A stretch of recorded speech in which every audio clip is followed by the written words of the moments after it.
Okay guys, I want to do a quick video to show you how to clear out a Maytag washer that will not drain. Ours had a E5 code on it, but sometimes it has other codes.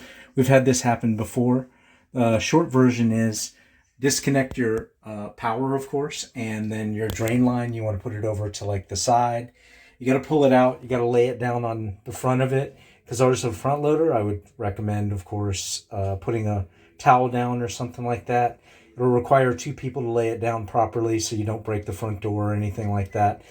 Put a towel again to keep it from getting scratched.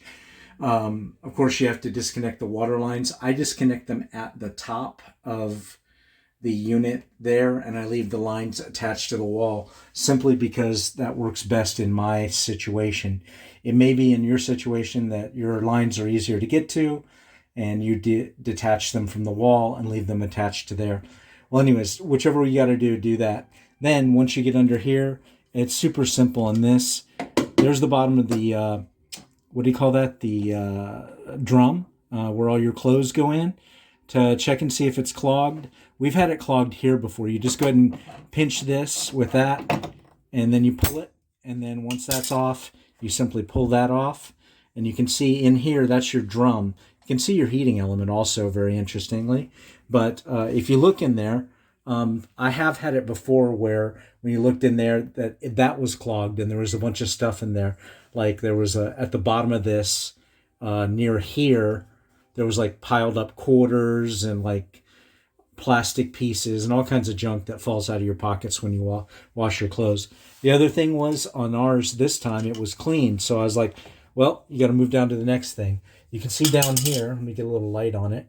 You can see here where it goes into basically the pump. You can see there's another one of those clamps. I'll go ahead and undo it real quick so you can see how easy it is. You just simply, sorry for the shaky cam, I got to film and do this at the same time. So you simply just, 1 second. Okay, like magic, it is now off. Anyways, so you just pull this off. I would also inspect the hose, while you have it off. Mine was clean, so I was okay with that. Then I looked in here, and there was a tremendous amount of junk down in there. So what I did was I used some needle nose pliers that I have. These are actually curved needle nose pliers, but whatever you have will work. And then you just kind of, go down in there, and boom, pull it out. Well, anyways, this is what came out of it this time. You can see there's a whole bunch of, it's mostly animal hair. Also, what came out of it was, in addition to the animal hair, were two $1 bills. They were really gross from being, submerged in water for a long time. I think primarily that was what was blocking the water from getting out.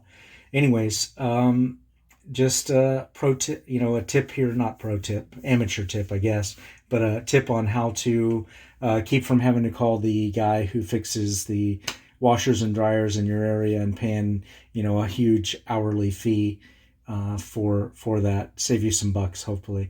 Anyways, if you have any questions, I'll do my best to answer them. As always, like and subscribe. You guys have a great day.